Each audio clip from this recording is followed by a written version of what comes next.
नमस्ते, स्वागत करती हूँ अपने YouTube चैनल पर। आज मैं एक नाच गीत लेके आई हूँ, कैसे लगेगा आप लोग का मुझे बताना। ने बुलवता रे ठाड़ राजा बंसी बजावई, ने बुलवता रे ठाड़ राजा बंसी बजावई।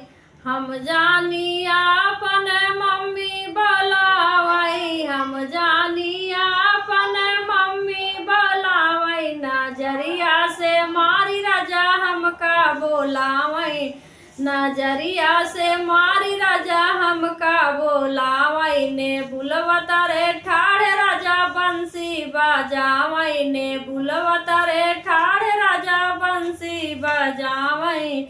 हम जानी अपन भाभी बोलावई, हम जानी अपन भाभी बोलावई।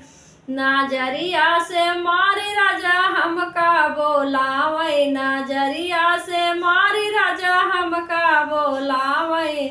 ने बुलवता रे ठाड़ राजा बंसी बजावई, ने बुलवता रे ठाड़ राजा बंसी बजावई।